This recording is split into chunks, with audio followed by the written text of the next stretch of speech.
مجھے دین اسلام سے پیار ہے، مجھے دین اسلام سے پیار ہے، مجھے دین اسلام سے پیار ہے، مجھے دین اسلام سے۔ بسم اللہ الرحمن الرحیم، نحمدہ ونصلی ونسلم علی رسولہ الکریم، اما بعد فاعوذ باللہ من الشیطان الرجیم، بسم اللہ الرحمن الرحیم۔ ناظرین کرام، آج درس صحاح ستہ کے لیے ہم آپ کی خدمت میں حاضر ہیں، لیکن آج کا درس شروع کرنے سے پہلے سابقہ ایک سوال کا جواب دینا جو پچھلے 2 دن سے پوچھا جا رہا تھا اور وقت کی قلت کی وجہ سے اس کا جواب نہیں دیا گیا۔ آج درس کا آغاز ہی اسی سے کرتے ہیں، پھر اس کے بعد ہم اپنی درس بخاری کی طرف چلیں گے۔ سوال یہ کیا گیا تھا کہ بغیر تعویلات کے یہ بتانا ہے کہ یا غوث اعظم المدد کہنا یہ درست ہے۔ اس سوال کے جواب کے لیے پہلے ایک تمہید ذہن میں رکھیے گا کہ دنیا میں جتنے بھی معاملات ہیں، اسلام نے عقیدہ یہ سمجھایا ہے کہ مدد کرنے والا، حقیقی مدد کرنے والا اللہ تعالیٰ ہے۔ اللہ تعالیٰ جل مجدہ الکریم کی توفیق اور عنایت سے جو اللہ تعالیٰ نے بندے پیدا فرمائے ہوئے ہیں وہ بھی مدد کرتے ہیں۔ قرآن مجید فرقان حمید اس بات کی وضاحت کرتا ہے، آقا کریم صلی اللہ تعالیٰ علیہ وسلم نے جو تعلیمات ہمیں دیں، ان تعلیمات کے پیش نظر اللہ تعالیٰ ہمارا حقیقی مددگار ہے۔ کبھی وہ خود بخود مدد کر دیتا ہے اور کبھی وہ کسی کے ذریعے سے مدد کروا دیتا ہے۔ جب وہ خود مدد کرتا ہے تو اپنی قدرت کاملہ کا مظہر بنا دیتا ہے کسی شے کو، اور کبھی وہ مددگار بنا کر کسی کو بھیج دیتا ہے۔ لہٰذا میں بغیر تعویلات کے چند آیات آپ کی خدمت میں عرض کروں گا کہ جس میں یہ پتہ چلے گا کہ اللہ تعالیٰ جل مجدہ الکریم مددگار حقیقی ہونے کے ساتھ جس کو چاہے مدد کرنے کی توفیق عطا فرما دیتا ہے۔ اس سلسلہ میں سورہ آل عمران کی آیت نمبر 81 میرے سامنے ہے۔ یہ وہ میثاق ہے جو دوسرا میثاق لیا اللہ تعالیٰ نے انبیاء کی ارواح سے۔ پہلا تمام جمیع انسانیت کے لوگوں کی ارواح سے اپنی ربوبیت کا میثاق لیا، اور یہ دوسرا میثاق جو صرف انبیاء کی ارواح سے لیا گیا۔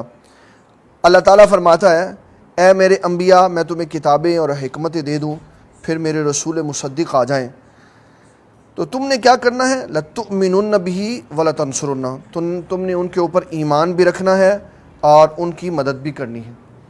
یہ آقا کریم صلی اللہ تعالیٰ علیہ وسلم کی عظمت و شان پر یہ آیت مبارکہ نازل ہوئی ہے کہ اللہ فرما رہا ہے، اے میرے انبیاء، غور سے اس آیت کو سننا ہے۔ فرمایا، اے میرے انبیاء، تم نے اس نبی آخر الزمان صلی اللہ تعالیٰ علیہ وسلم پر ایمان بھی لانا ہے اور ان کی مدد بھی کرنی ہے۔ یہ لفظ بتا رہا ہے کہ خالق کائنات خود حقیقی مددگار ہے، لیکن اپنے انبیاء کو یہ تعلیم و تربیت دے رہا ہے کہ تم نے میرے نبی آخر الزمان کی مدد کرنی۔ ایک آیت نمبر یہ۔ دوسرا اللہ تعالیٰ فرما رہا ہے پارہ نمبر 2 سورت نمبر 2 آیت نمبر 153، حضرت سیدنا ذوالقرنین، جن کو اسکندر ذوالقرنین کہا جاتا، ان کے بارے میں اختلاف ہے کہ شاید یہ نبی تھے یا ولی تھے، لیکن قرآن مجید میں ان کا ذکر ہے کہ انہوں نے لوگوں سے مدد مانگی، اور کسی نبی علیہ السلام نے ان کے اس تذکرے کو غیر اسلامی تذکرہ نہیں کہا، اور لوگوں سے قوت مانگی۔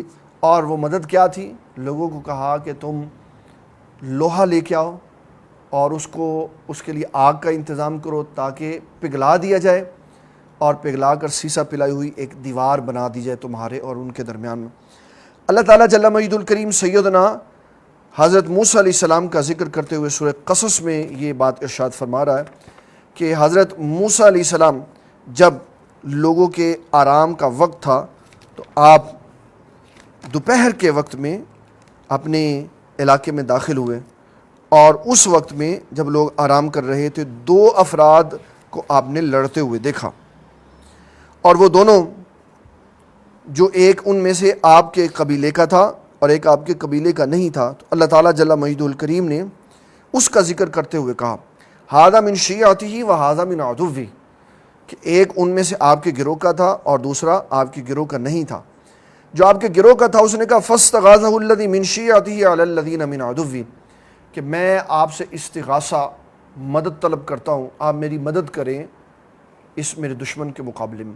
تو حضرت موسیٰ علیہ السلام نے قطعاً اس کو یہ نہیں کہا کہ اللہ تعالیٰ سے مدد مانگو، کیونکہ اللہ تعالیٰ مدد کرنے والا حقیقی مددگار ہے۔ تو انبیاء بھی مدد کرتے ہیں، اللہ تعالیٰ کے بندے بھی مدد کرتے ہیں۔ اللہ تعالیٰ فرماتا ہے میں نے بدر کے میدان میں محبوب آپ کی مدد کے لیے 5000 فرشتے بھیجے۔ تو یہ وہ سارے اسباب ہیں جو اللہ نہیں ہے، لیکن اللہ تعالیٰ کی توفیق سے، اس کے کہنے پر اور بغیر تعویل کے یہ میں بات بتا رہا ہوں۔ یہ آیتیں میں نے جتنی بھی بتائیں بغیر تعویل کے، کہ اللہ تعالیٰ جل مجدہ الکریم نے فرشتوں کو مددگار بنا کر بھیجا۔ اس کے بعد میں ایک بڑی ہی اہم ترین حدیث مبارک کی طرف آپ کو لے کے جانا چاہ رہا ہوں۔ یہ مسند احمد شریف میں 17241 نمبر پر ہے، معجم الکبیر لطبرانی میں 8311 میں ہے، مستدرک میں یہ 1930 اور 1909 نمبر پر ہے، مشکات شریف میں جو مشکات ہمارا کمپیوٹرائز چھاپا ہے اس کا نمبر ہے 2519، اور جو تخریج والی جس کو زبیر علی زئی نے تخریج کیا ہے 2490 اس کا نمبر ہے، کنز العمال کی 3640 اور 16816۔ ابن تیمیہ نے اپنے مجموع الفتاوی میں توسل کے باب میں اس حدیث کو لکھا۔ علامہ منذری نے ترغیب و ترہیب میں 1018 نمبر پر لکھا ہے۔ اور وہ شخص جس نے دنیا کی کوئی حدیث نہیں چھوڑی جس کو اس نے ضعیف نہ کہا، البانی ناصر الدین البانی، اس نے بھی اس حدیث کو صحیح کہا ہے کہ میں اس کی عبارت پڑھ کے آپ کو سناتا ہوں۔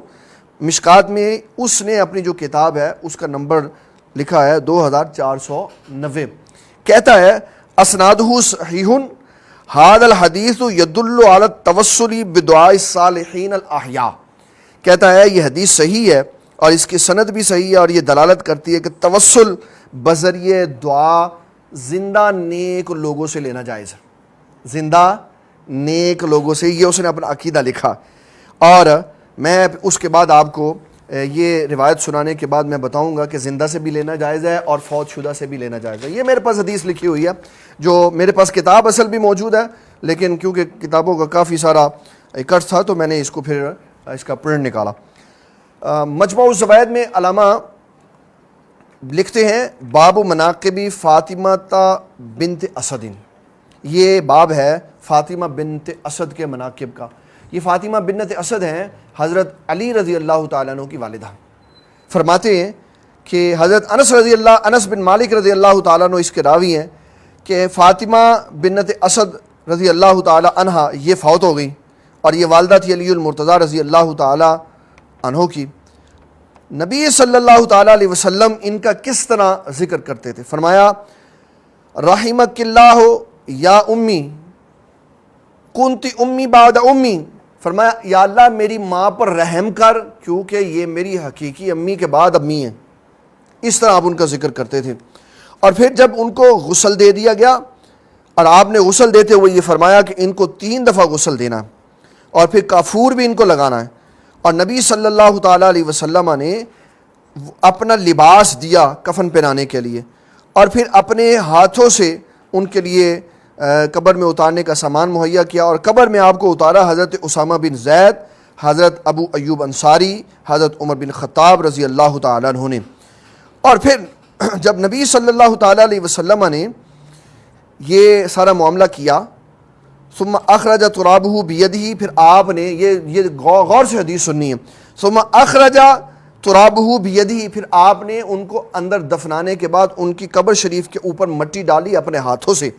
فلما فارغا دخل رسول اللہ صلی اللہ تعالیٰ علیہ وسلم، جب آپ سارے کام کرنے کے بعد فارغ ہو گئے، فاضطجع الیہ، پھر آپ ان کی قبر شریف پر بیٹھ گئے، یعنی قبر کے نزدیک بیٹھ گئے۔ پھر آپ نے یہ جملے ادا کیے، اللہ الذی یحیی و یمیت، اللہ وہ ہے جو زندہ ہے اس کو موت نہیں آنی، وہو حی لا یموت، یحیی و یمیت، اللہ وہ ہے جو زندہ کرتا ہے اور مارتا ہے، اور اس کی شان یہ ہے کہ وہ زندہ ہے اس کو موت نہیں آنی۔ یہ اللہ کی صفات بیان کرنے کے بعد فرمایا اغفر لأم فاطمہ بنت اسد، کہ یا اللہ میری ماں فاطمہ بنت اسد کو بخش دے، ووسع الیہا مدخلہا، اور اس کی قبر کو وسیع کر دے، بحق نبی جی کا، اپنے نبی، یہ کاف خطاب کا رسول اللہ صلی اللہ علیہ وسلم نے اپنے لیے فرمایا بحق نبی جی کا، اپنے نبی کے وسیلے سے، وانبیاء الذین من قبل، اور ان نبیوں کے وسیلے سے جو مجھ سے پہلے گزر چکے ہوئے۔ جمع کا صیغہ ہے، اس میں یہ حدیث دلیل ہے کہ آقا کریم صلی اللہ تعالیٰ علیہ وسلم نے یہ جو ناصر الدین البانی نے یہ جملہ لکھا نا، اس کا رد ہے یہ حدیث۔ ناصر الدین البانی نے لکھا، کہنے لگا اسنادہ صحیح ھذا الحدیث یدل علی التوسل بدعاء الصالحین الاحیاء، کہ یہ حدیث صحیح ہے اور دلیل اس سے یہ ہے کہ توسل دعاؤں میں بنانا زندہ نیک لوگوں کو یہ جائز ہے، لیکن فوت شدہ کو بنانا یہ جائز نہیں ہے، جبکہ رسول اللہ صلی اللہ تعالیٰ علیہ وسلم فوت شدہ انبیاء کو وسیلہ بنا کے کہہ رہے ہیں یا اللہ میرے سبب سے میری ماں کی بخشش فرما دے، اور جو انبیاء مجھ سے پہلے فوت ہو گئے ہیں ان کے سبب سے بخشش فرما دے۔ جی یہاں تک سر وہ بھی مانگتے ہیں کہ زندہ کا توسل جائز ہے، کہتے ہیں کسی صحابی نے یا علی کا نعرہ نہیں لگایا، کسی صحابی نے یا رسول اللہ کا نعرہ نہیں لگایا، اور کسی نے یا غوث اعظم کا جو ہے نا وہ کیسے ہے جب وہ دنیا سے جا چکے ہیں، یہ اعتراض۔ میں نے یہ جو ساری تمہید باندھی ہے نا، یہ اس ساری گفتگو میں میں نے جتنی بھی آیات پیش کی یہ وہ ساری ہیں جو غیر اللہ سے مدد لی گئی ہے، ٹھیک ہے۔ پھر اس کے بعد بات یہ آتی ہے کہ کس نے یا رسول اللہ مدد کا نعرہ لگایا، ٹھیک، پھر اس کے بعد یا غوث اعظم مدد کا نعرہ کس نے لگایا۔ جب اصول اور ضابطہ طے ہو جائے کہ قرآن مجید آیات پیش کر رہا ہے کہ اللہ نے کہا کہ غیر سے مدد لینا جائز ہے، تو دروازہ کھل گیا۔ اب یہ رہا کہ رسول اللہ صلی اللہ تعالیٰ علیہ وسلم کے صحابہ نے کیا کبھی غیر سے مدد لی؟ اللہ کے علاوہ کسی کو انہوں نے پکارا؟ اس کے لیے ہمارے پاس جنگ یمامہ جو مسلمہ کذاب کے خلاف ہوئی، ادھر کے لوگ جو یمامہ کے رہنے والے تھے وہ بھی مسلمان اپنے آپ کو ڈکلیئر کر رہے تھے، جیسے آج قادیانی مسلمان اپنے آپ کو احمدی کہہ رہا، اس وقت بھی یہ گنڈے اسی طرح کے تھے کہ اپنے آپ کو احمدی اور مسلمان کہہ رہے تھے، اور مسلمانوں کی طرح نماز پڑھتے تھے اور مسلمانوں کی طرح روزے رکھتے تھے۔ ادھر مسلمان وہ کھڑے تھے جو نبی صلی اللہ تعالیٰ علیہ وسلم کو ماننے والے تھے۔ تو آقا کریم صلی اللہ تعالیٰ علیہ وسلم کی طرف سے جو آئے ہوئے تھے، انہوں نے جب نعرہ تکبیر بلند کیا تو انہوں نے بھی نعرہ تکبیر بلند کیا۔ پھر فرق کرنے کے لیے سیدنا خالد بن ولید نے نعرہ رسالت لگایا، یا محمد آہو، یہ صدا بلند کی اور بتایا کہ ہم محمدی ہیں، اب فرق کرو، اب کس سے فرق کرنا۔ تو نبی صلی اللہ تعالیٰ علیہ وسلم کے زارہ زمانہ حیات میں جب آپ حیات تھے تو صحابہ ہر مشکل میں حضور کے پاس آتے تھے، اور جب آپ وصال فرما گئے تو وصال کے بعد بھی ہر مشکل کے لیے حضور پاک کے پاس آتے۔ اہل سنت کی تفاسیر سے لے کر دیوبند مکتب فکر کی تفاسیر تک، میرے پاس وہ معارف قرآن پڑھا ہوا، میرے سارے سامنے والے گھر میں تفسیر مواہب الرحمن علامہ امیر علی کی پڑھی ہوئی ہے۔ وَلَوْ أَنَّهُمْ إِذْ ظَلَمُوا أَنفُسَهُمْ کا ذکر کرتے ہوئے علامہ امیر علی نے لکھا ہے کہ حضرت علی رضی اللہ تعالیٰ عنہ فرماتی ہیں، حضور نے فرمایا جب اپنی جانوں پر ظلم کر لو تو میرے روزے پہ آ جاؤ، اور پھر آ کے مجھ سے یہ کہو کہ میں اب غلطی کر کے آ گیا ہوں، اور میرے سبب سے اللہ سے دعا کرو، میں بھی تمہاری سفارش کروں گا تو اللہ کو بخشنے والا مہربان پاؤ گا۔ تو حضرت علی فرماتے ہیں ایک بندے آپ کی وفات کو 3 دن ہوئے، آپ کے توسل سے اس آیت کو پڑھ کر اس نے بات کی، تو فرماتے ہیں حضرت علی، مولانا امیر علی نے لکھا جو دیوبند مکتب فکر کے، کہ میں نے حضور صلی اللہ تعالیٰ علیہ وسلم کی قبر شریف سے آواز آتے ہوئی سنی، اے آنے والے قد غفر لک، اللہ نے تیری بخشش فرما دی۔ تو شروع ہی سے صحابہ کا یہ عقیدہ رہا کہ علم، کھانے پینے کی اشیاء، جنت کی تقسیم کاری، ہر شے کے لیے حضور کے پاس آتے تھے، اور حضور صلی اللہ تعالیٰ علیہ وسلم کے صحابہ نے یہ عقیدہ دیا کہ ہم نبی صلی اللہ تعالیٰ، میں آپ کو اس کی ایک بہت بڑی دلیل دیتا ہوں۔ سیاسی تک میں ہم جب اس حدیث پہ پہنچیں گے تو میں انشاءاللہ اس کے اوپر اس کی مکمل وضاحت کروں گا. ریفرنس کے طور پہ میں بتا رہا ہوں. ایک صحابی تھے, انہوں نے کسی معاملہ میں کوئی مسئلہ ہوا ان سے, انہوں نے اپنے آپ کو مسجد کے ستون سے باندھ لیا. نبی صلی اللہ علیہ وسلم نماز پڑھنے کے لیے آئے. آقا کریم صلی اللہ تعالیٰ علیہ وسلم نے دیکھا اس کو کہ اس نے مسجد میں باندھا ہوا ہے اپنے آپ. آقا کریم صلی اللہ تعالیٰ علیہ وسلم نے فرمایا اس کو کیا ہوا؟ تو عرض کی حضور آپ ارشاد فرمائے پوچھ رہے تھے. اسے پوچھا بھی تجھے کیا ہوا, تو نے کیوں اپنے آپ کو مسجد کے ستون سے باندھا ہوا؟ کہنے لگا مجھ سے غلطی ہو گئی ہے, میں اللہ سے معافی مانگ رہا ہوں. میں اللہ سے, آقا کریم صلی اللہ تعالیٰ علیہ وسلم نے فرمایا اگر میرے پاس آتا میں ابھی اللہ سے معافی لے دیتا. اب یہ اللہ سے معافی مانگ رہا ہے, اب جب اللہ معافی دے تب دے, اب جب اللہ معافی دے تب دے. 3 دن وہ بندہ رہا, 3 دن بندہ رہا وزیر سے. اللہ جو شاہ رگ سے بھی قریب ہے, جو کہتا ہے اجیب دعوت الداعی اذا دعان فلیستجیبوا لی, جب پکارنے والا مجھے پکارتا ہے نا تو میں اس کی پکار سنتا ہوں. حضور نے فرمایا صلی اللہ علیہ وسلم میرے پاس آتا میں ابھی معافی لے دیتا.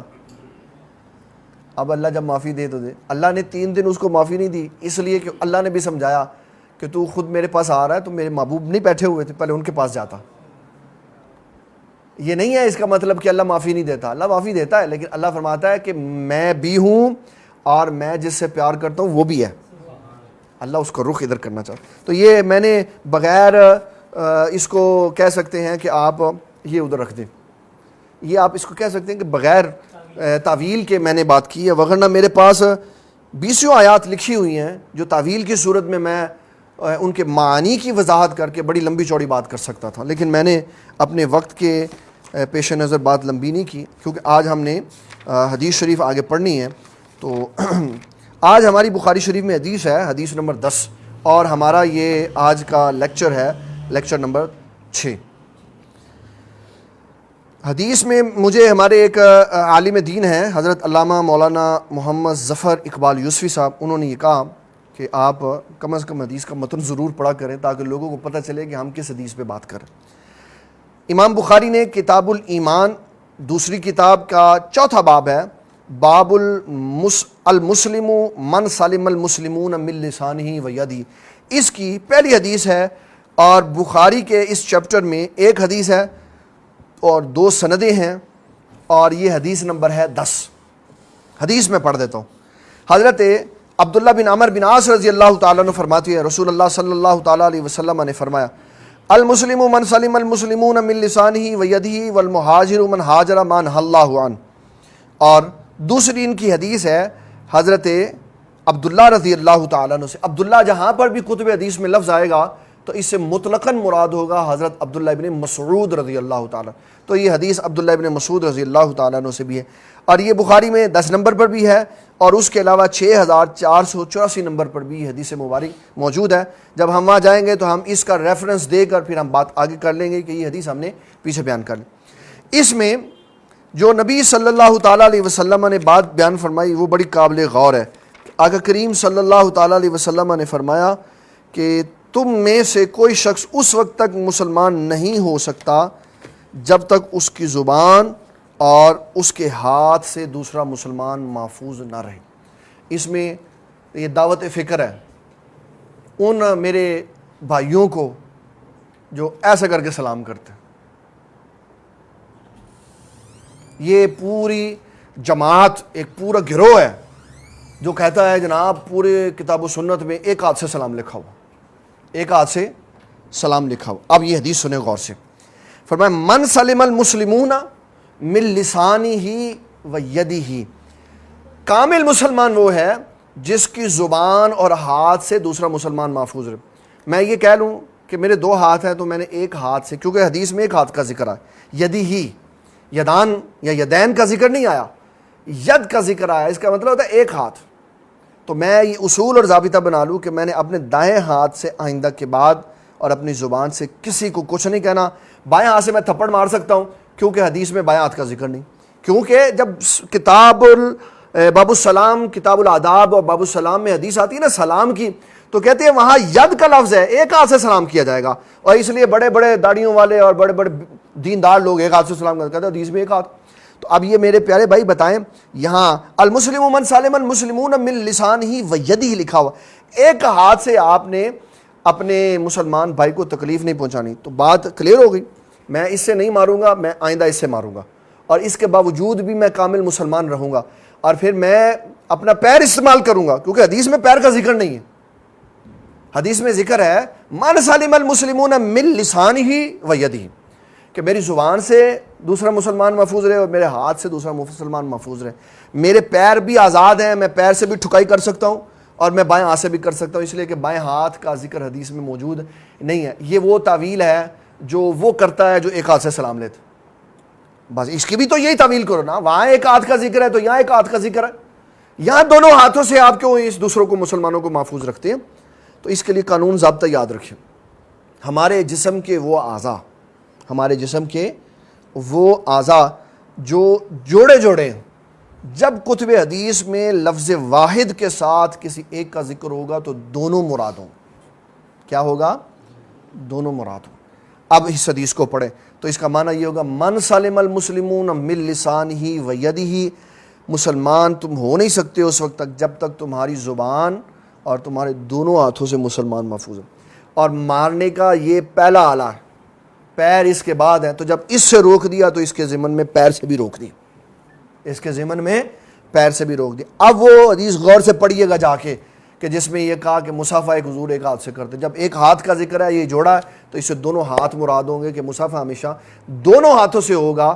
اور امام بخاری نے باب باندھا ہے، امام بخاری نے بخاری شریف میں جو بخاری کا حوالہ دیتے ہیں کہ ایک ہاتھ سے سلام کرنا چاہیے، امام بخاری رحمۃ اللہ علیہ نے باب باندھا ہے، اس باب کا نام ہی انہوں نے یہ رکھا ہے کہ یہ حضور صلی اللہ تعالیٰ علیہ وسلم کی تعلیمات کا حصہ ہے کہ جب آپ مصافحہ کریں تو ہمیشہ دو ہاتھوں سے کریں، اس لیے اس کو ذہن میں رکھیے گا۔ اور پھر بات رہ گئی کہ آپ نے مصافحہ کرنا ہے، باپ ہے تو جی کر پڑتا ہے انسان کا جب میں بوسہ دے دوں، میں بوسہ دے دوں، تو بابا اسلام نے کوئی پابندی نہیں لگائی۔ حضرت انس فرماتے ہیں مدینۃ المنورہ میں یہ عام ہوتا تھا، نبی صلی اللہ تعالیٰ علیہ وسلم جب نماز پڑھ کے باہر نکلتے تو بچے لائن لگا کے کھڑے ہوتے تھے، اور آقا کریم صلی اللہ تعالیٰ علیہ وسلم کے منتظر ہوتے تھے، اور آپ صلی اللہ علیہ وسلم ان کے ساتھ مصافحہ کرتے، اور مدینۃ المنورہ کے بچے حضور پاک کے ہاتھ مبارک پر بوسہ دیتے تھے۔ اور کمال یہ تھی کہ آپ نے کبھی بھی کسی کو سلام کرتے ہوئے مصافحہ کرتے ہوئے اپنا ہاتھ نہیں کھینچا تھا، آپ سلام کرنے کے لیے ہاتھ ملا دیتے، پھر دوسرا کھینچتا تو کھینچتا، آپ نہیں کھینچتے۔ حضرت انس فرماتے ہیں یہ چھوٹے تھے، جب آئے تھے 10 سال کے تھے، 10 سال انہوں نے حضور پاک کی خدمت کی، اور حضور پاک صلی اللہ علیہ وسلم نے دعا دی ان کو، یا اللہ ان کے مال میں برکت فرما، یا اللہ ان کی اولاد میں برکت فرما، یا اللہ ان کی عمر میں برکت فرما۔ تو 130 سال ان کی عمر تھی، اور 120 لڑکے اور لڑکیاں تھے ان کے، اور مال تھا کہ ختم ہونے کا نام ہی نہیں لیتا تھا۔ یہ کس کی دعا تھی؟ حضور پاک صلی اللہ علیہ وسلم کی دعا تھی۔ تو آقا کریم صلی اللہ تعالیٰ علیہ وسلم کے ہاتھ مبارک کو بوسہ دیتے تھے صحابہ کرام رضوان اللہ تعالیٰ علیہ مجمع۔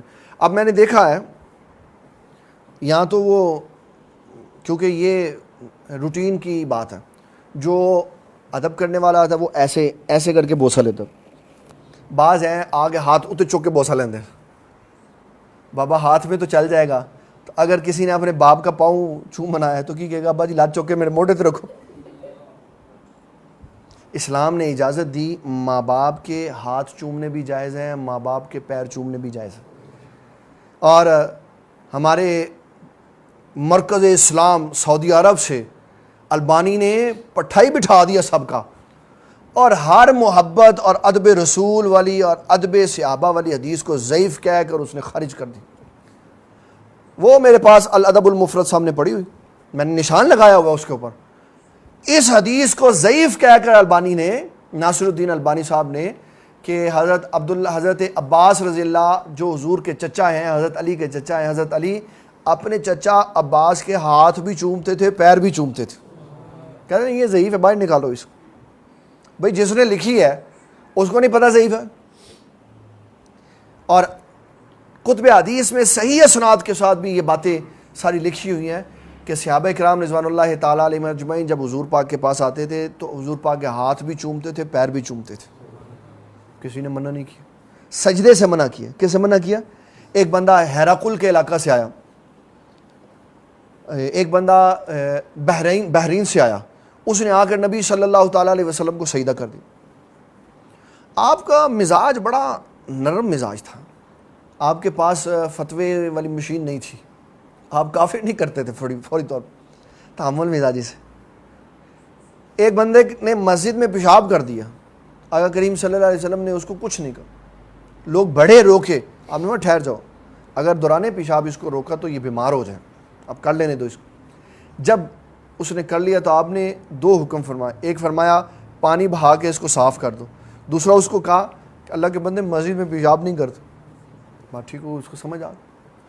پھر دوسرا، جب آقا کریم صلی اللہ تعالیٰ علیہ وسلم کو اس نے سجدہ کیا تو آپ نے سجدہ کرنے کے بعد جب وہ اٹھا نا تو آپ نے فرمایا یہ کیا کیا. اس کا مطلب ہے اگر کوئی شخص غلطی کرتا ہے تو پہلے موقع دو اس کو اظہار معافی ضمیر کرنے کا. کوئی نیچے ہوا تو پہلے ہی فتویٰ لگا دو. حضور پاک نے تو نہیں لگایا فتویٰ، آپ نے تو فرمایا تم نے یہ کیا کیا.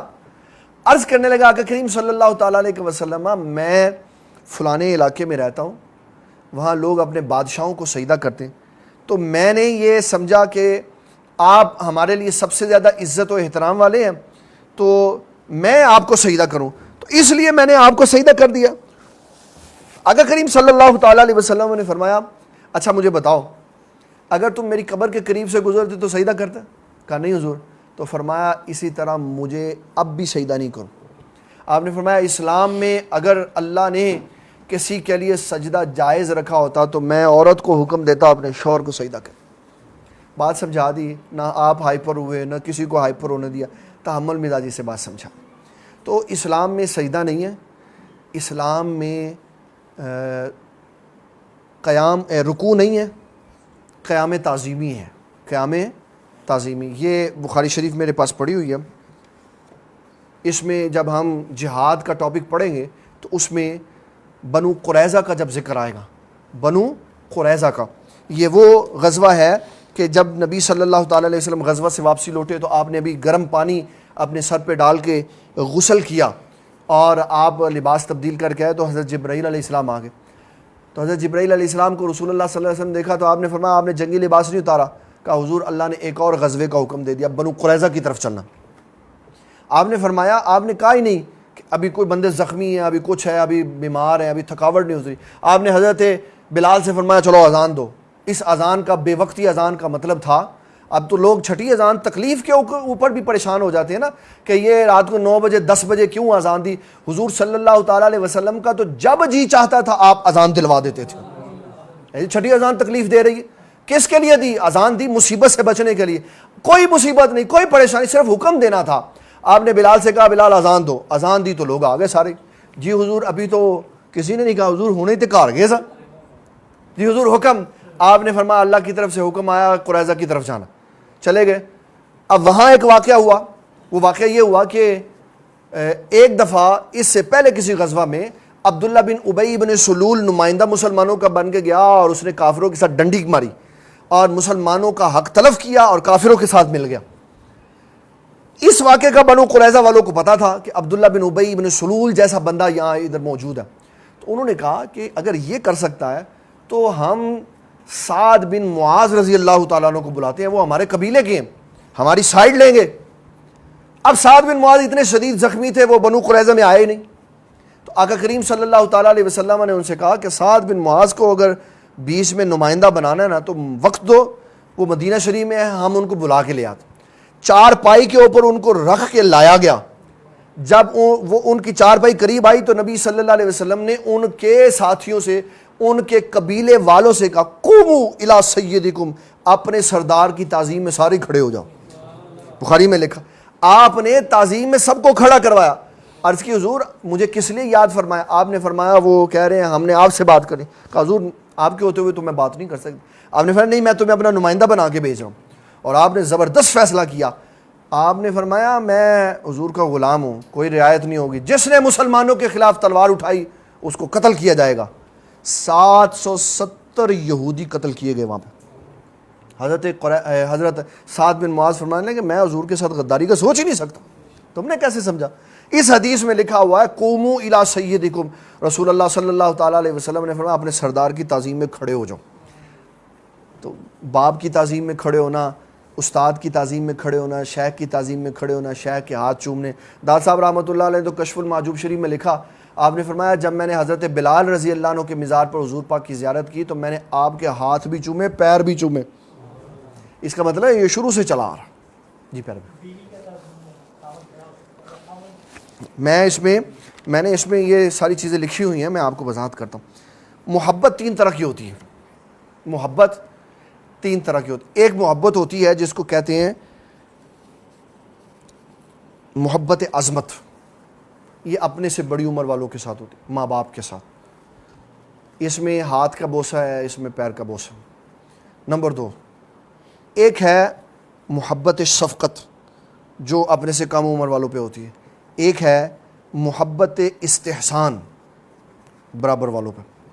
اگر کسی شخص کی بیوی علم میں, تقوی میں اور اللہ کے قرب میں بہت آگے ہے اور وہ نیک ہونے کی وجہ سے اس کو عزت و تعظیم دینا چاہتا ہے تو اس کے آنے پہ کھڑا ہو سکتا ہے, کوئی ممانعت اور کوئی حرج نہیں. حضور صلی اللہ تعالیٰ علیہ وسلم اپنی صاحبزادی سیدہ فاطمۃ الزہرا رضی اللہ تعالیٰ عنہا کے ساتھ محبت شفقت فرماتے تھے. یہ محبت, یہ حسن سلوک عذرائے شفقت ہوتا تھا کہ جب سیدہ آتی تو حضور کھڑے ہو کے استقبال کرتے تھے. پوری دنیا کی محبتوں میں یہ محبت کہیں نہیں ملے گی کہ کسی نے کھڑے ہو کے بیٹی کا استقبال کیا. پھر آپ صلی اللہ تعالیٰ علیہ وسلم ان کو آتا ہوا دیکھتے, اگر کریم صلی اللہ علیہ وسلم اپنا دست شفقت آگے کرتے, وہ حضور پاک کے ہاتھ پہ بوسہ دیتی. پھر جب نبی صلی اللہ علیہ وسلم آپ ان کے ہاں تشریف لے جاتے, وہ کھڑا ہو کے استقبال کرتی اور نبی صلی اللہ تعالیٰ علیہ وسلم ان کے ہاتھ پہ بوسہ دیتے تھے. یہ اسلام میں محبت ہے, اسلام میں محبت ہے. تو پیارے, جتنے بھی پیارے بھائی ایک ہاتھ سے سلام کرتے ہیں ان کو چاہیے کہ 2 ہاتھوں سے سلام کریں, اس لیے کہ جسم کے وہ اعضاء جو جوڑے جوڑے ہیں جب ایک کا ذکر ہوتا ہے تو دونوں اس سے مراد ہوتے ہیں. اس کے بعد ایک حدیث شریف میں آپ کی خدمت میں عرض کرنا چاہتا ہوں. یہ ہے 5واں چیپٹر, ای السلام افضل, ای الاسلام افضل, کون سا اسلام افضل ہے. راوی ہیں حضرت ابو موسیٰ اشعری رضی اللہ تعالیٰ عنہ. آپ فرماتے ہیں نبی صلی اللہ تعالیٰ علیہ وسلم نے فرمایا, میں نے پوچھا حضور صلی اللہ تعالیٰ علیہ وسلم سے کہ حضور یہ بتائیں کون سا اسلام افضل ہے. آپ نے فرمایا من سلم المسلمون من لسانہ و یدہ. اس کا مطلب ہے 3 حدیثیں ایک ہی طرح کی یہاں پہ اکٹھی ہو گئی. اس میں 2 روایات میں آپ کو اور سناؤں گا جو کہ بڑی ضروری ہیں تاکہ ہمیں یہ پتہ چلے کہ اسلام محبت میں اور حسن سلوک میں کن باتوں کو ملحوظ خاطر رکھتا ہے. یہ میرے پاس حضور صلی اللہ تعالیٰ علیہ وسلم کا طریقہ کار موجود ہے. آقا کریم صلی اللہ تعالیٰ علیہ وسلم نے کس چیز کو پسند فرمایا. اس کے ساتھ میں ایک اور حدیث ملا دیتا ہوں, پھر ہم آگے بات چلاتے ہیں. حضرت عبداللہ بن عمر بن عاص, یہ ان کا میں تھوڑا سا تعارف کروا دوں کیونکہ ان کا ذکر دوسری مرتبہ آیا ہے, حالانکہ تعارف مجھے ان کا پہلی دفعہ کروا دینا چاہیے تھا. یہ سب سے پہلے وہ شخص ہیں جنہوں نے حدیث رسول لکھی ہے, عبداللہ بن عمر بن عاص رضی اللہ تعالیٰ. اور ان کو نبی صلی اللہ علیہ وسلم نے خود لکھنے کا حکم فرمایا. یہ شروع میں حدیث لکھتے تھے تو کبار جو قریش ہیں انہوں نے کہا کہ یار تو لکھتا ہے تو کبھی کبھی حضور پاک صلی اللہ تعالیٰ علیہ وسلم غصے میں بھی ہوتے, تو نہ لکھا کر. انہوں نے لکھنا چھوڑ دی. آقا کریم صلی اللہ تعالیٰ علیہ وسلم نے فرمایا عبداللہ آپ لکھتے تھے تو لکھتے نہیں اب. کہا حضور مجھے یہ قریش کے بڑے بڑے بزرگوں نے یہ کہا. تو آپ نے اپنی انگلی مبارک اپنے منہ مبارک کی طرف کی, فرمایا سنو ہم غصے میں ہوں, ہم نارمل کیفیت میں ہمارے منہ سے سچ کے علاوہ کچھ نہیں نکلتا, اب لکھا کریں.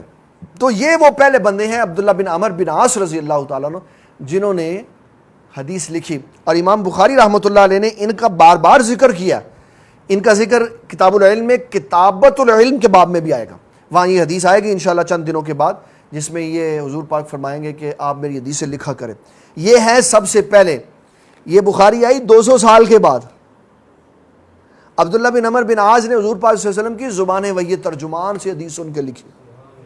آپ فرماتے ہیں نبی صلی اللہ تعالیٰ علیہ وسلم سے سوال کیا ایک بندے نے، ان رجلا سال النبی صلی اللہ تعالیٰ علیہ وسلم ای الاسلام خیر، بہترین اسلام کون سا؟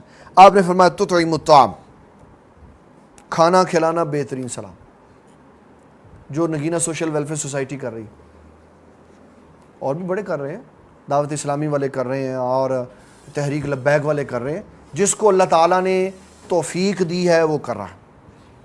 تو نگینہ سوشل ویلفیئر سوسائٹی کو بھی اللہ تعالیٰ نے توفیق بخشی ہوئی ہے۔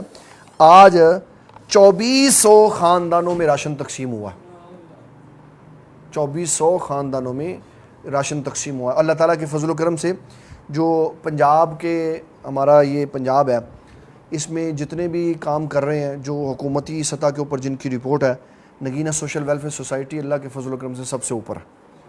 یہ بابا جی سرکار رحمۃ اللہ علیہ کی نظر عنایت ہے، آپ کا فیضان ہے کہ آپ کی روحانی تصرف سے اور آپ کی روحانیت کے سائے میں یہ سارا کام چل رہا۔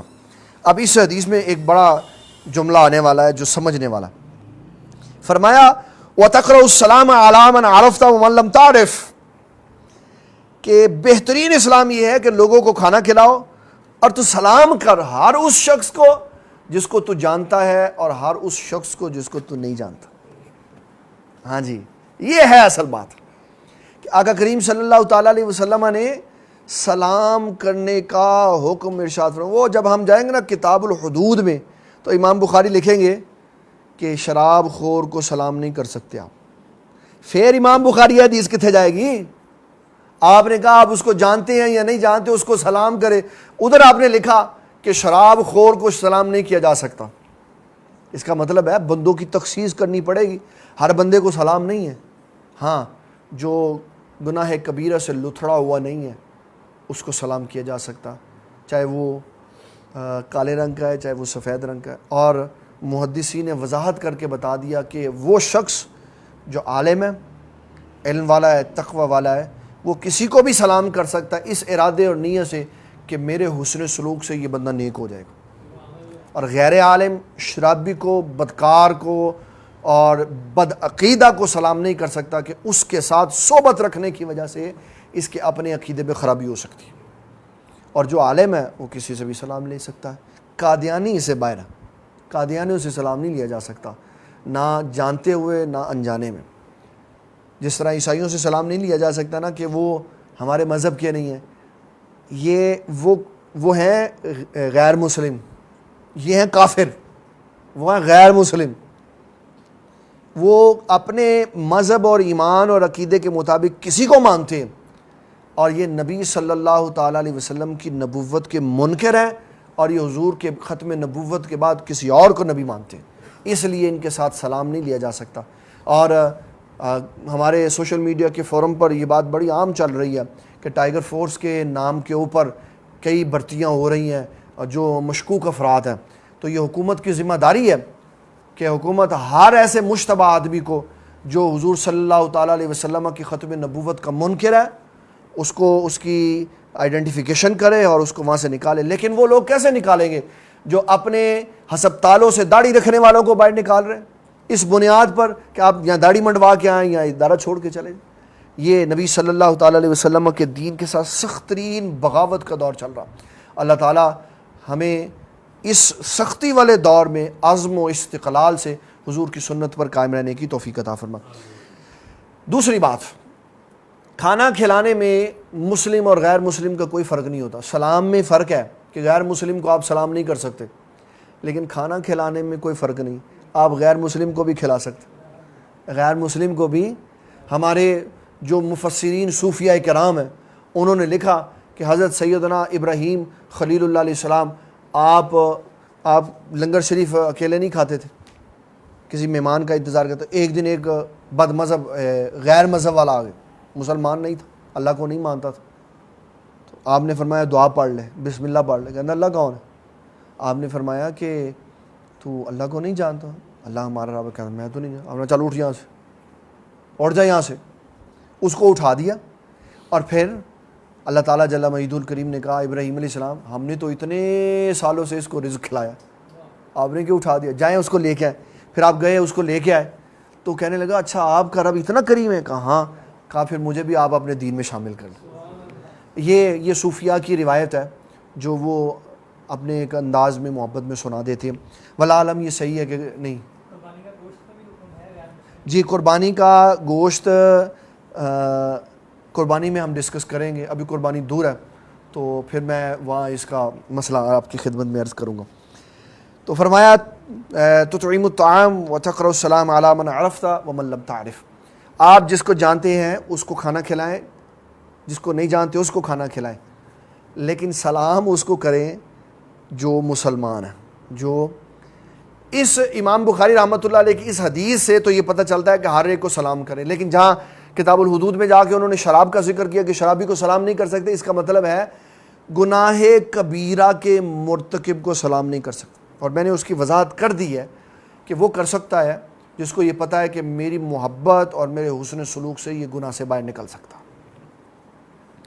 7واں باب ہے باب من الایمان ان یحب لاخیہ ما یحب لنفسہ. یہ ایک پوری کائنات میں وہ حدیث ہے جس کے بارے میں محدثین کہتے ہیں اگر کوئی رسول اللہ صلی اللہ تعالی علیہ وسلم کی ساری احادیث میں سے اس حدیث پہ عمل کرے تو پوری دنیا میں امن قائم ہو سکتا. یہ ہے جوامع الکلم. جوامع الکلم, آپ نے فرمایا اللہ تعالیٰ نے مجھے جامع کلامی دی, بات تھوڑی ہے اور معنی اتنا بڑا ہے کہ وہ ختم ہی نہیں ہوتا. حدیث سنیے, نبی صلی اللہ تعالیٰ علیہ وسلم نے فرمایا عن انس رضی اللہ تعالیٰ عنہ عن النبی صلی اللہ تعالیٰ علیہ وسلم لا یؤمن احدکم حتی یحب لاخیہ ما یحب لنفسہ. فرمایا تم میں سے کوئی شخص اس وقت تک کامل مومن نہیں ہو سکتا جب تک وہ شے جو خود پسند کرتا ہے اپنے بھائی کے لیے بھی وہی پسند کرے. لا میں تے کہنا جناب میں او تے پڑا میرا او, تو اسلام کہاں سے میرے اندر جانا؟ اسلام کہاں سے جانا؟ ایک کھانے کی بڑی سی خوبصورت ڈش سامنے رکھ لو اور مرغے کی ٹانگیں جو ہیں وہ اپنے سے پھیر کر کسی اور کی طرف, ہر بندہ سوچے گا کہ یار اس کو میں نے اپنی طرف کیسے کروں. ہمارے استاد گرامی ایک اس کے اوپر بڑی خوبصورت بات سناتے تھے, کہتے تھے اسی طرح کچھ 4-5 دوست بیٹھ کے کھانا کھا رہے تھے تو اب ایک کا دل تھا کہ لیگ پیس میں نے کھانا, اب وہ تھا اس کی طرف اس کے حصے میں نہیں آ رہا تھا تو اس نے ایسے گھما کے نا پلیٹ اپنی طرف کر لی, کہنے لگا لگتا ہے یہ قبلے والوں یہاں سے. تو یہ مذاق ہے. یہ کیا ہے؟ یہ مذاق ہے اسلام کے ساتھ, شریعت کے ساتھ. کیا ہے؟ یہ لالچ ہے. اور میں آپ کو بتاؤں یہ کام کون نہیں کر سکتا؟ لا یؤمن احدکم حتی یحب لاخیہ ما یحب لنفسہ. یہ کام کون نہیں کر سکتا؟ دنیا کو کوئی بندہ نہیں کر سکتا, صرف ایک بندہ کر سکتا. میں نہیں کہہ رہا, اللہ تعالیٰ کہہ رہا. فرمایا وَمَن یُوقَ شُحَّ نَفْسِهِ, صرف وہ بندہ یہ کام کر سکتا ہے جس کا نفس لالچی نہیں ہے, جس کا اپنا ہی پیٹ نہیں بھرتا, جس کی اپنی بھوک ختم نہیں ہوتی, اس نے کیا بھائی کا خیال رکھنا. یہ کام وہ کرتا ہے جس کا اپنا نفس لالچی نہیں ہے. وَيُؤْثِرُونَ عَلَىٰ أَنفُسِهِمْ وَلَوْ كَانَ بِهِمْ خَصَاصَةٌ. فرمایا محبوب آپ کے غلام تو ایسے ہیں خود بھوکے رہ لیتے ہیں, کھانا دوسروں کو کھلاتے تھے. پھر اس کے آگے اللہ نے فرمایا وَمَن یُوقَ شُحَّ نَفْسِهِ, یہ کام صرف وہ کر سکتا ہے جس کا نفس لالچی نہیں ہے. اگر میں لالچی ہوں تو میں کبھی بھائی کا خیال نہیں رکھوں گا, اور اگر میں لالچی نہیں ہوں تو میں کہوں گا یار یہ تھوڑا میں نے کھایا, تھوڑا میرے بھائی کو بھیج دو. اور اس وقت ضرورت ہے, ہمارے معاشرے کو اس وقت ضرورت ہے ہم تھوڑا کھائیں, تھوڑا اپنے بھائی کو بیچیں, تاکہ پتہ چلے کہ ہم مسلمان ہیں. اور یہ وہ حدیث ہے جوامع الکلم کی. ایک حدیث سمجھ لو, پڑھ لو, سیکھ لو, کر لو تو ساری دنیا میں اسلام نافذ ہو جائے. ایسے بھی جملے سنے ہیں کہ جناب کوئی معاملہ ہوا تو تو میرے ہستے مر گیا تو میں تیرے ہستے مر گیا. یہ کس کو کہہ رہے ہیں؟ بھائی کو. کس کو کہہ رہے ہیں؟ میرے والد گرامی رحمۃ اللہ علیہ فرمایا کرتے تھے اگر کسی کو اپنے بھائی کے ساتھ حسن سلوک نہیں نہ کرنا آتا اس حالت میں کہ وہ یہ سمجھتا ہے کہ میرا بھائی ہے اور کہتے چھڈ ہے بڑا ویکھیا پا. تو پھر وہ محبت پیدا کرنے کے لیے یہ سوچے کہ یار چلیں اس زاویے سے اس سے محبت نہیں ہو رہی کہ یہ میرا بھائی ہے, تو اس زاویے سے سوچ لوں کہ میرے ابو جی کا بیٹا ہے, میرے ابو کا بیٹا ہے, تو پھر ہو سکتا ہے اس زاویے سے اس سے محبت ہو جائے. یہ میرے ابو کی بیٹی ہے, یہ میرے ابو کا بیٹا, اس اعتبار سے اس سے محبت ہو جائے.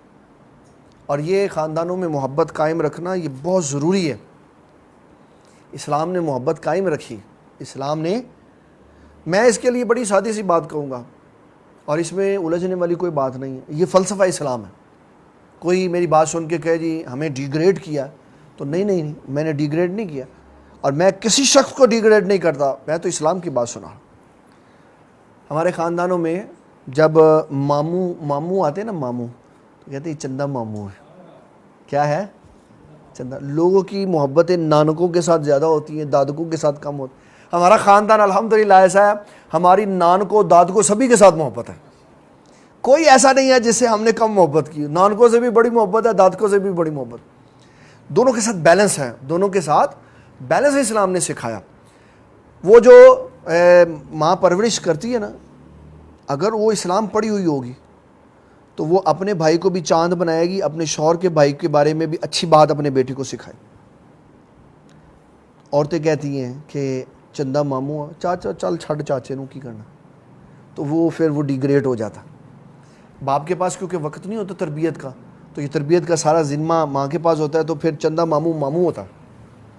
حالانکہ اگر ہم دیکھیں نا مال کی تقسیم کاری, تو چندہ ماموں 5ویں نمبر پہ کھڑا. چندہ ماموں 5ویں نمبر پہ کھڑا. پہلے ہے اصحاب فرائض, پھر عصبات, پھر عصبات سببیہ, پھر 5ویں نمبر پہ آج آگے آتے ہیں محارم, ذی محرم. اس میں ادھر چندہ ماموں آتا ہے اگر مال بچ جائے, اور اگر مال نہ بچے تو اصحاب فرائض لے گئے یا عصبات میں تقسیم ہو گیا. تو یہ اسلام نے بتایا ہوا ایک اصول اور ضابطہ ہے کہ خاندانوں کے ساتھ محبت رکھو, خاندانوں کے ساتھ حسن سلوک. اور اس میں میں اگر یہ بات سمجھا ہوں نا جو, وہ میں آپ کو شیئر کرنا چاہتا ہوں. اسلام نے یہ پسند کیا ہے کہ رشتے جو ہیں وہ خاندانوں کے اندر کیے جائیں. جب خاندان میں مذہبی لوگ ہوں, جب خاندان میں مذہبی صحیح العقیدہ دیندار لوگ ہوں, تو رشتے خاندانوں میں کیے جائیں. حضور صلی اللہ تعالیٰ علیہ وسلم نے اپنی صاحبزادیوں کے لیے سب سے پہلے اپنے خاندان کا انتخاب کیا.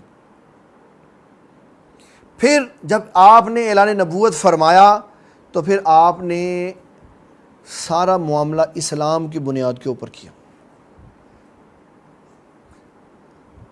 اگر آپ کے خاندان میں نیک صالح افراد موجود ہیں تو آپ نیک صالح افراد پلس خاندان کو ترجیح دیں, اور اگر نیک صالح افراد موجود نہیں تو پھر ترجیح نہ دیں, پھر نیک صالحوں کو دیں. میں اپنے والد گرامی رحمۃ اللہ علیہ کا یہ جملہ دہرا رہا ہوں. آپ فرماتے تھے جب بچے کو گڑتی دو نا, تو نانا نہ دیکھو, دادا نہ دیکھو, چاچا ماما نہ دیکھو, یہ دیکھو کہ یہ دیندار ہے کہ نہیں. گڑتی دلاتے ہوئے مذہب کو فوقیت دو. اگر نانا جی دیندار ہیں تو نانا جی سے دلواؤ, اگر دادا جی دیندار ہیں تو دادا جی سے دلواؤ, اور اگر نانا بھی بے دین, دادا بھی بے دین, نہ وہ نماز پڑھتا ہے نہ وہ نماز پڑھتا ہے, تو پھر نہ نانے سے گڑتی دلواؤ نہ دادا جی سے گڑتی دلواؤ, پھر گڑتی دلواؤ اس بندے سے جو دیندار ہے, تاکہ بچہ دیندار ہو سکے. حضور صلی اللہ تعالیٰ علیہ وسلم سے مدینے کے سارے بچوں کے والدین بچے گود میں اٹھا کے لے کے آتے, حضور ان کو گڑتی دے دے. انہوں نے نام مامے دادے بھی تھے سن, لیکن انہوں نے سب سے زیادہ تقوی والا اور اللہ کے قرب والا شخص منتخب فرمایا, وہ تھے رسول اللہ صلی اللہ علیہ وسلم. تو گڑتی میں بھی اس بات کا خیال رکھیں, نیک بندوں سے گڑتی دلوایا کریں, یہ بہت ضروری ہے. تو اسلام نے بتایا ہے کہ آپ اس وقت تک کامل مومن نہیں ہو سکتے جب تک آپ اپنے لیے جو پسند کرتے ہیں وہی اپنے بھائی کے لیے پسند کرتے ہیں. ایک حدیث 2 لفظوں کے فرق کے ساتھ میں بات بیان کر دیتا ہوں, پھر اس کے اوپر وضاحت ہم انشاءاللہ کل کریں. 8واں چیپٹر ہے, حدیث نمبر ہے 14. حضرت سیدنا ابو ہریرہ رضی اللہ تعالیٰ عنہ اس حدیث کے راوی، رسول اللہ صلی اللہ تعالیٰ علیہ وسلم نے فرمایا فوالذی نفسی بیدہ لا یؤمن احدکم حتی اکون احب الیہ من والدہ وولدہ. یہ حدیث یہاں پہ ختم ہو. حدیث نمبر 15 میں جس کے راوی حضرت انس رضی اللہ تعالیٰ عنہ، اس میں یہ لفظ آگے موجود ہے. فرمایا قال النبی صلی اللہ تعالیٰ علیہ وسلم لا یؤمن احدکم حتی اکون احب الیہ من والدہ وولدہ والناس اجمعین. تم میں سے کوئی شخص اس وقت تک مومن کامل نہیں ہو سکتا جو اپنے والد، اپنی اولاد اور جمیع انسانیت سے بڑھ کے مجھ سے پیار نہ کرے. میں اس میں 3 باتیں عرض کروں گا صرف. ہمارے اسلام کی ایک بہت بڑی شخصیت ہے جنہوں نے کتاب لکھی ہے شفا فی تعریف حقوق مصطفیٰ. یہ ہیں علامہ قاضی ایاز مالکی رحمۃ اللہ. انہوں نے کہا کہ جب کسی سے محبت ہوتی ہے تو 3 چیزوں سے ہوتی ہے. نمبر 1 حسن صورت، شکل چنگی ہو. حسن سیرت، سیرت کردار اچھا ہو. نمبر 3 ڈیلنگ اچھی ہو. فرمایا نبی صلی اللہ علیہ وسلم کی تینوں چیزیں باکمال تھیں. آپ کا چہرہ بھی وجیح تھا، آپ کا کردار بھی حسن و جمال والا تھا، اور آپ لوگوں کے ساتھ حسن سلوک والے کرنے بوجھ اٹھاتے تھے اور گھروں میں چھوڑ آتے تھے. خود محنت کر کے پیسے لوگوں کو دے آیا کرتے تھے. ہر شے حضور پاک کی. اس کے اوپر ہم کل انشاءاللہ باقی بات ڈسکس کریں گے. ابھی آج کچھ سوالات ہیں تو پھر ان کی بات کر کے تو انشاءاللہ ہم پھر آگے چلتے ہیں. میرے پیارے بھائی جنہوں نے یہ سوال دیا تھا کہ المدد یا غوث اعظم کہنا درست ہے یا نہیں، انہوں نے کہا ہے کہ ایاک نعبد و ایاک نستعین. مدد تو صرف اللہ تعالیٰ سے مانگو. کوئی اور ہے جس سے ہم اللہ کی طرح مدد مانگ؟ بالکل نہیں. ہم اللہ کی طرح کسی سے مدد نہیں مانگ سکتے. یہ تو اہل اسلام کا متفقن علیہ عقیدہ کہ جو مدد اللہ کر سکتا ہے وہ کوئی نہیں کر سکتا. بالکل پکی بات ہے. اللہ تعالیٰ قادر مطلق ہے، وہ مددگار حقیقی ہے. اور ہم نماز میں دن میں 48 بار اس کا اعادہ کرتے ہیں کہ یا اللہ ہم عبادت بھی تیری کرتے ہیں، مدد بھی تجھی سے مانگتے ہیں. لیکن اس میں آج ہم نے جس ٹاپک پہ بات کی وہ یہ نہیں تھا کہ ہم مدد اللہ تعالیٰ مدد کرتا ہے اور اللہ کے علاوہ کوئی مدد کرتا ہے کہ نہیں. بات ہم یہ کر رہے تھے، یہ نہیں بات کر رہے تھے کہ کسی سے مدد مانگیں کہ نہ مانگیں. بات یہ کر رہے تھے کہ کوئی مدد کر سکتا ہے کہ نہیں کر سکتا. اس سلسلہ میں نے یہ ساری روایات پیش کی کہ اللہ تعالیٰ نے خود فرمایا کہ یہ افراد تمہاری مدد کر سکتے ہیں. اور میرے والد گرامی رحمۃ اللہ علیہ نے کتاب لکھی ہے رمضان المبارک کی، اس کے اندر بھی یہ حدیث موجود ہے. اور رمضان کا جب ذکر آئے گا اس میں حدیث شریف بیان کروں گا. نبی صلی اللہ تعالیٰ علیہ وسلم نے فرمایا سحری کا کھانا کھاؤ. سحری کا بغیر کھائے پہ روزہ نہ رکھو. فرمایا سحری کا کھانا کھاؤ، یہ دن کا روزہ نبھانے میں یہ روٹی مددگار ہے. روٹی مددگار ہے. اس کو مددگار کس نے بنایا؟ اللہ نے. وہ کیا مدد کرتی ہے؟ وہ روزہ نبھانے میں معاون ہوتی ہے. اگر ایک روٹی 2 روٹی نہیں کھائی ہوگی، دہی کا ایک پیالہ نہیں پیا ہوگا، تو فجر کی نماز ہوئی 4:30 بجے تو 5:30 بھوک لگ جائے گی اور سارا دن انسان کوڑتا رہے گا بھوک میں، کوئی کام نہیں ہو سکے گا. اگر اس نے پیٹ بھر کے روٹی کھائی ہوگی تو آرام سے 8-10 گھنٹے اس کے گزر جائیں گے. تو کہا روٹی مددگار ہے، تیرا وقت نکال لیں. پھر فرمایا دوپہر کی نیند لو، قیلولہ کرو، یہ رات کی عبادت میں تمہارا مددگار ہے. جب تھوڑی نیند دوپہر کو پوری کی ہوگی، تھوڑا اس نیند کے حساب سے رات کو آرام سے تم جاگ کر اللہ تعالیٰ کی عبادت کر سکتے. تو مختلف چیزوں کی حیثیتیں مختلف ہوتی ہیں. اللہ تعالیٰ مددگار ہے اور اس میں کوئی قدغن نہیں ہے کہ کوئی کہے مجھے اللہ کے علاوہ کسی سے مدد نہیں چاہیے تو نہ لے اللہ سے مدد مانگے. اسلام یہ بتا رہا ہے کہ اللہ تعالیٰ مددگار حقیقی ہے. اس نے فرشتے مددگار بنائے ہیں، اس نے بندے مددگار بنائے ہیں، اس نے اولیاء اکرام رکھے ہیں، انبیاء اکرام رکھے ہیں جو مدد کرتے ہیں. اس میں ایک بڑی خوبصورت حدیث بتاتا ہوں. یہ ہمارے پریکٹیکل لائف میں ایک بندہ چلتے چلتے اچانک اس کو ٹھوکر لگی، گرنے لگا تھا، تو ایسے کر کے وہ بچ گیا. وہ کہتا ہو آج میں بچ گیا. اگر یہ میرا پاؤں سلپ ہو جاتا نا یا یہ ٹھوکر سے میں گر پڑتا تو یہ دانت ٹوٹ جانے تھے. کہتا ہے میں بچ گیا ہوں. یہ کیا کہتا؟ حضور فرماتے تو نہیں بچا، اللہ نے کچھ ایسے فرشتے رکھے ہوئے تھے جو نظر نہیں آتے, تو گرنے لگا تھا تو انہوں نے تجھے پکڑ لیا, وہ تیرے مددگار. یہ سمجھنا میں بچ گیا ہوں. کہا نہیں تو بچا نہیں, تجھے فرشتوں نے پکڑ لی. آپ میرے پیارے بھائی, آپ اللہ کے علاوہ کسی سے نہ مدد مانگیں, ہمیں کوئی مسئلہ نہیں, بالکل. اور یہ آپ کا تقویٰ ہے, آپ صرف اللہ سے مدد مانگیں. ہم تو صحابہ کے غلام ہیں, صحابہ مدد کے لیے اللہ کے پاس بھی چلے جاتے تھے, حضور پاک کے پاس بھی چلے جاتے, تو ہم حضور پاک کے پاس بھی چلے جاتے ہیں, اللہ کے پاس بھی چلے جاتے ہیں. اور اگر کوئی اللہ کے علاوہ کسی کے سے مدد نہیں لینا چاہتا تو ہمارا اس سے کوئی جھگڑا نہ لے. جو لوگ باہر یورپ وغیرہ میں رہتے ہیں, وہاں کی میڈیسن استعمال کرتے ہیں, اکثر یہاں پاکستان اپنے جانے والوں کو بیچتے ہیں. کچھ لوگوں کا خیال ہے اس میں حرام چیزوں کی ملاوٹ ہوتی ہے, اور کچھ کہتے ہیں کہ حرام نہیں ہوتا. اس کے بارے میں وضاحت.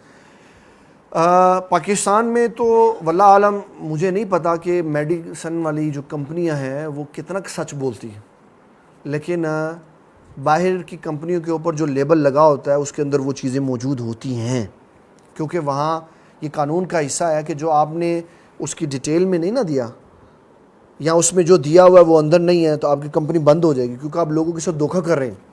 تو اگر کسی کمپنی کسی دوائی کے اندر الکوہل ملا ہوا ہے, اس کے بارے میں فقہاء کرام کی مختلف آراء ہیں. اب پھنسے گا وہ بندہ جو فقہاء کو نہیں مانتا, اب پھنسے گا وہ بندہ جو فقہاء کو نہیں مانتا, کیونکہ حدیث رسول میں ہے جس شے کی کثرت حرام, جس شے کی کثرت نشے میں مبتلا کر دیتی ہے, اس کا ایک قطرہ بھی حرام ہے. یہ حدیث ہے. یہ تو فقہاء کرام نے آپس کے مشاورتوں اور غور و فکر سے کہا کہ اگر اس شے میں اس کی زندگی ہے تو یہ استعمال کر لے. جب فقہاء کا اختلاف ہو جائے کسی شے میں تو دونوں دروازے کھل جاتے, تقویٰ والا بھی اور آسانی والا بھی. تقویٰ والا راستہ لے لے. اور حضور صلی اللہ تعالیٰ علیہ وسلم نے تو اس سے کوئی بڑی بات نہیں تھی جو طب میں آپ نے بیان فرمایا. یہ سمجھتا ہے کہ میں حرام شے کا استعمال کروں گا تو یہ میرے لیے شفا کا سبب بنے گا. فرمایا یہی شے آگے جا کے اس کی موت کا سبب بھی بن جائے گی, یہ حرام کا استعمال. اس سے بڑی کیا بات. پھر اس کے بعد فقہاء کرام نے کہا لیکن اگر طبیب کہتا ہے کہ تمہارا بچنا اسی کے اندر ہے, تم استعمال کرنا چاہتے ہو تو استعمال کر. جس طرح مرتے ہوئے بندے کو حرام کھانا جائز ہے, تو ایسی دوائی استعمال کرنا بھی جائز.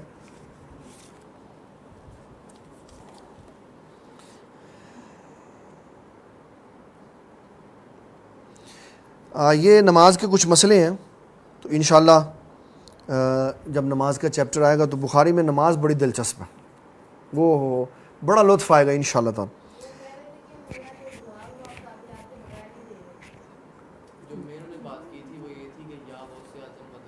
جائز ہے, بالکل جائز. یا غوث اعظم مدد کہنا تعویلات کے بغیر یہ جواب ہے میرے پیارے بھائی, یا غوث اعظم المدد کہنا جائز ہے.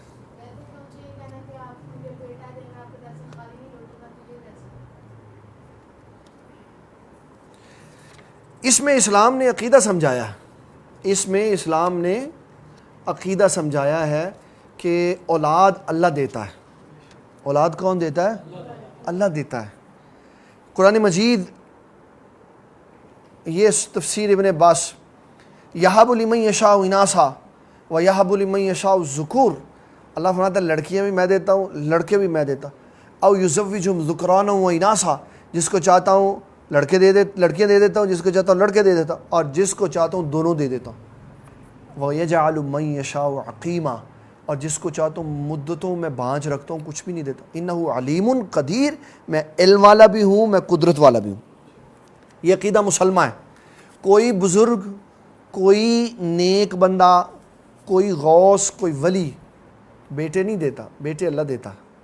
یہ لوگ دعا کرتے ہیں, یہ لوگ کیا کرتے ہیں, اور دعاؤں کا ذکر کرنا کہ میں آپ کے پاس آیا ہوں, نیک بندے ہیں, آپ میرے لیے دعا کریں اللہ تعالیٰ مجھے بیٹا دے, اور پھر بیٹا ہو جائے تو کہنا یہ فلانے بابا جی کی دعا ہے. یہ عین اسلام ہے. یہ کیا ہے؟ عین اسلام ہے. حضور صلی اللہ تعالیٰ علیہ وسلم کی حدیث مبارک ہے, شرح سنہ وہ سامنے لگی ہوئی, نبی صلی اللہ علیہ وسلم کے فضائل کے چیپٹر میں لکھا ہوا. آقا کریم صلی اللہ علیہ وسلم نے فرمایا میں اپنے دادے کی دعاؤں, انا دعوت ابراہیم, دعا یدعو دعان, بلانا پکارنا. فرمایا میرے دادے میرے واسطے دعا کی تھی, اللہ نے میرے پیدا فرمایا. حضور نے فرمایا میں اپنے دادے کی دعا ہوں، میں اپنے پیر کی دعا ہوں. یہ جائز ہے، بالکل عین اسلام ہے. جب حضور کہہ سکتے ہیں تو اور کیوں نہیں کہہ سکتے. مریم کے وہاں پہ بھی دعا کی. جی دعا نیک لوگوں کے بارگاہ میں کھڑے ہو کے دعا کی جاتی. یہ کہنا بالکل صحیح ہے کہ جناب یہ جو میرا بیٹا ہوا ہے نا، یہ میرے بابا جی کی دعا ہے. میرے بابا جی اور ہمارے بابا جی نگینہ صاحب رحمۃ اللہ علیہ فرمایا کرتے جڑا اپنے پتر کا نام منیر احمد رکھے پھر اللہ نو ایک اور پتر دے. کیا کون دے گا؟ اللہ. کون دے گا؟ حضرت سیدنا زکریا علیہ السلام نے کہا کاف ہا یا عین صاد ذکر رحمت ربک عبدہ زکریا اذ نادى ربه نداء خفیا قال رب انی وہن العظم منی واشتعل الرأس شیبا ولم اکن بدعائک ربی شقیا وانی خفت الموالی. یہ ساری دعا کس نے کی؟ زکریا علیہ السلام نے. کہا یا اللہ میں بڈھا ہو گیا، میرے وال چٹے ہو گئے نے، میں کمزور ہو گیا، اولاد کوئی نہیں، تو یا اللہ تمہیں پتر دے دے. تو بیٹوں کے لیے دعاؤں انبیاء نے ان کے تعلق اللہ تعالیٰ جل مجد الکریم سے براہ راست ہوتے تھے تو وہ دعا مانگتے تھے. ہم نیک لوگوں کے وسیلے سے دعا کرتے ہیں. نیک لوگوں کے، حضور پاک نے یہ بھی میں نے حدیث پڑھ کے سنائی نا، حضور پاک نے نیک لوگوں کے انبیاء کے وسیلے سے دعا کی. کس کے وسیلے سے؟ پھر حدیث پڑھ دیتا ہوں. فرمایا کہ بحق نبی جی کا و نبی جل انبیاء من قبلی، فرمایا وہ میرے حق سے اور جو مجھ سے پہلے نبی گزر گئے ان کے وسیلے سے دعا کرتا ہوں یا اللہ میری امی کی قبر وسیع فرما دے. تو نیک لوگوں کے حق کے ساتھ دعا کرنی. یہ بابا نیک لوگ تو بڑی دور کی شے ہے. امام بخاری رحمۃ اللہ نے ایسے بخاری نے عقیدے لکھے بے دینہ دی راہ سیدھی کر دیتی. امام بخاری رحمۃ اللہ علیہ نے نیک لوگ تو بڑی دور کی بات ہے، خود اچھا کام کیا ہے، خود آپ نے کوئی کام اخلاص سے کیا، اس کام کے وسیلے سے اللہ سے دعا کرو تو اللہ وہ بھی دعا قبول فرما. آئے گی حدیث غار، سارا کچھ آئے گا انشاءاللہ تعالیٰ. ساری حدیثیں بالکل ایمان اتنے چڑھ جائیں گی. اچھا جی، تیسرا سوال ہے، یہ نماز کا تھا تو انشاءاللہ یہ نماز کے چیپٹر میں دیں گے. میرے بھائی کے لیے دعا فرمائیں، اس وقت ICU میں ہیں اور بابی سرکار علیہ رحمہ کی. اچھا جی، بیٹے کے لیے ساجد بھائی، اللہ تعالیٰ آپ کے بیٹے کو صحت تندرستی والی عمر خضری عطا فرمائے، اور آپ جس طرح دین اسلام کا کام UK میں کر رہے ہیں اللہ تعالیٰ آپ کا ساتھی بھی پیدا فرمائے. حضرت سیدنا ہارون علیہ السلام کے لیے موسیٰ علیہ السلام نے دعا کی رب اشرح لی صدری ویسر لی امری واحلل عقدۃ من لسانی یفقہوا قولی واجعل لی وزیرا من اہلی ہارون اخی اشدد بہ ازری واشرکہ فی امری. فرمایا یا اللہ میری کنڈ مضبوط ہوئے گی، میرے بھرا نوں میرے نال رلا دے. تو تسی اللہ کو موسیٰ علیہ السلام کیوں نہیں مدد منگی؟ بھرا نوں کیوں بلایا نال کہ یا اللہ میرا بھرا میرا وزیر بنا دے، میری کنڈ مضبوط ہو جائے گی. تو یا اللہ ہم کیونکہ اسباب کے قائل ہیں تو ساجد صاحب کے بیٹے کو ان کا ساتھی بنا دے، یہ بھی ان کی طرح دین کی خدمت کرے. اچھا جی،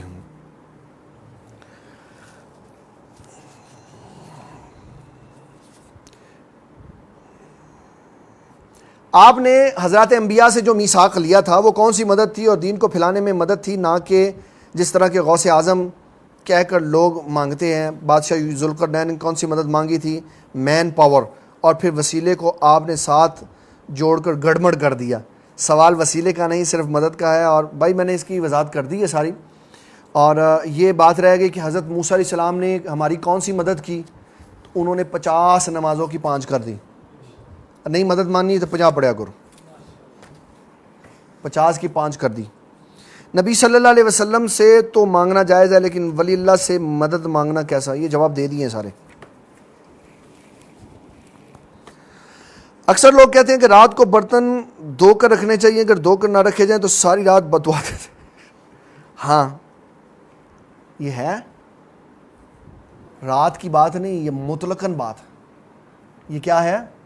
آداب طعام کا یہ حصہ ہے. نبی صلی اللہ تعالیٰ علیہ وسلم فرماتے ہیں کہ برتن کو کھانا کھانے کے بعد صاف کرو. برتن کو کھانا کھانے کے بعد کس سے؟ یا اپنی انگلی سے یا روٹی کے نوالے سے صاف کر دو. فرمایا جب اس میں سالن بچا رہتا ہے تو شیطان کھاتا ہے تو برتن کہتا ہے یا اللہ اس نے مجھے شیطان کے سپرد کر دیا، تو اس کو شیطان کے سپرد کر دو. تو رسول اللہ صلی اللہ تعالیٰ علیہ وسلم نے فرمایا جو کھانا اس طرح کھائے کہ برتن سارا صاف کر دے، برتن سارا صاف کر دے تو برتن دعا کرتا ہے یا اللہ اس نے مجھے شیطان سے بچایا، تو اس کو شیطان سے بچا لے۔ اب کیونکہ ہمارے ہاں کھانوں میں آئل بہت زیادہ ہوتا ہے، تو وہ آئل کھانا تو ویسے ہی صحت کے لیے خرابی ہے، تو آئل اگر بچ جائے اور چکنائی بچ جائے تو گھر کی خواتین کو چاہیے فوری طور پہ برتن صاف کر دیں، دھو دیں، تاکہ برتن شیطان کے ہتھے نہ چڑھے اور وہ خرابی کی طرف نہ جائے۔ کچھ لوگ زبان سے جاڑتے ہیں۔ دیکھیں میری بات سنیں، تہذیب جو ہوتی ہے نا، تہذیب، اس کا انسان کی زندگی میں بڑا رول ہوتا ہے۔ حضور صلی اللہ تعالیٰ علیہ وسلم نے کبھی بھی غیر شائستہ حرکت نہیں کی، کیونکہ آپ ساری دنیا کو تہذیب سکھانے والے تھے۔ آپ نے ایک ایک شے سکھائی اسلام کی، اور وہ میں نے اللہ تعالیٰ کے بندوں میں دیکھی۔ ہمارے عرف میں لوگ کھاتے ہیں نا آمب یا پائے تو پرے ہوندے نے اور کہندے نے آمب کھانا سے نکر پا لو، ایتھے بھی لگنا ہے، ایتھے بھی لگنا ہے۔ یہ وہ لوگ ہیں جو غیر مہذب ہیں۔ آم کھانا ہے، اس کے دو طریقے ہیں، آخر سے چھلکا اتاریں، پھر نیچے سے گودا اتاریں، اس کو کاٹیں، اس کی بائٹس بنائیں، اس کو کانٹے کے ساتھ کھائیں۔ یہ تہذیب ہے۔ یہاں اس کو اندر نرم کریں، اس کے اوپر سے اس کا سرا کاٹیں، اس کو منہ کے ساتھ لگا کے چوس جائیں۔ اگر آپ غیر مہذب طریقے سے برتن کو این کر دیں تو پھر کدی این کردے نال گھوڑے دے نال کھلویو، پھر دیکھو کہ وہ بھی اینج ہی کردا۔ اس کا طریقہ کار ہے منہ سے کھانا۔ ہمارے لیے اسلام نے ہاتھ دیا ہے، ہم ہاتھ سے لقمہ توڑ کے کھائیں۔ امام ترمذی نے جامع ترمذی میں حدیث لکھی، نبی صلی اللہ تعالیٰ علیہ وسلم نے کبھی بھی روٹی منہ میں توڑ کے نہیں کاٹی۔ میں اس میں ایک بات کروں گا، اگرچہ میرے ساتھ کوئی اختلاف کرے، لیکن فقہاء کا اس میں اختلاف ہے۔ فقہاء کا اس میں اختلاف، یہ جو شواربے ہیں نا، یہ جائز نہیں ہے۔ اس لیے کہ یہ گول روٹی کر دیتے ہیں اور منہ بار انج کر کے چک مار دو، یہ تہذیب کے خلاف۔ یہ کیا ہے؟ اگر آپ کسی مجلس میں گئے، وہاں شوارمے آپ کے سامنے رکھ دیے، تو آپ اسے کہیں جناب ایک کانٹا لائیں، چھری لائیں، اس کی اتنی بائٹ بنائیں جتنی آپ نے کھانی، اس کو کھائیں، یہ ٹھیک ہے۔ برگر اس میں شامل نہیں، برگر اس کے اندر شامل نہیں ہے۔ کیوں؟ برگر کی حیت ہی ایسے بنائی ہوئی، وہ ہے ہی گول، اس کو جتنا کھانا ہے وہ پورا منہ میں جا ہی نہیں سکتا، اس کو جتنا کھانا ہے اتنی بائٹ بنائیں، کاٹیں۔ بہترین طریقہ ہے چھری کانٹے کا استعمال کریں، اتنی بائٹ کاٹیں، اس کو منہ میں ڈالیں، تہذیب کے ساتھ کھائیں، نہ آپ کے کپڑے خراب ہوں گے نہ آپ کی تہذیب خراب ہوگی۔ بالکل کھا سکتے ہیں، شوارمے کو کھول کے روٹی کی طرح بھی کھا سکتے ہیں، کانٹا اور چمچ بھی یوز کر سکتے ہیں۔ ایسے اس کو توتو بنا کے وہ کھانا ٹھیک نہیں ہے، یہ غیر مہذب طریقے کھانا۔ گٹی کس چیز کی دینی چاہیے؟ پیارے بھائی گٹی لکھا ہو، 3 لفظ ہیں، اب کیونکہ مسئلہ الجھ گیا ہے وضاحت کر دیں۔ گٹی، گڑتی اور تحنیک، کیا دیتے ہیں؟ تحنیک۔ حضور صلی اللہ تعالیٰ علیہ وسلم نے ہمیشہ اپنے نواسوں کو اپنا لعاب شریف گٹی میں دیا۔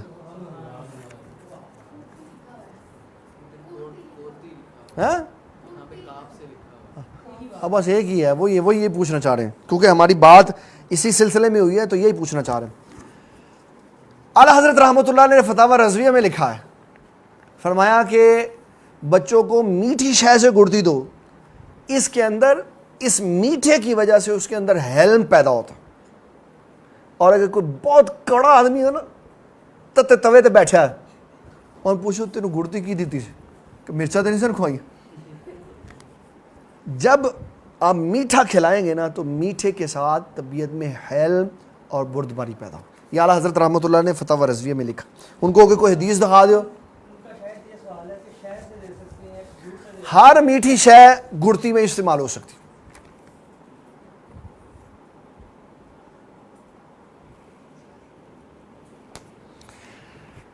یہ بھی واضح کر دیں کہ پینے والی الکوہل کچھ اور ہوتی ہے جو کہ حرام ہے، اور پرفیوم والی الکوہل کے سارے مسئلوں میں فقہاء کرام کا مطلقاً اختلاف ہے۔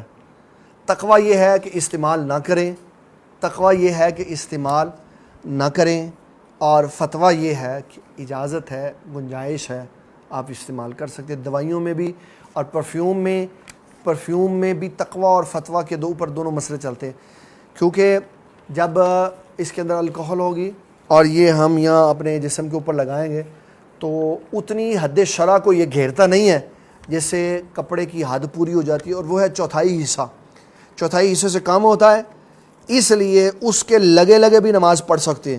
اور تقویٰ یہ ہے کہ پاکیزہ ہو کے نماز پڑھنی چاہیے۔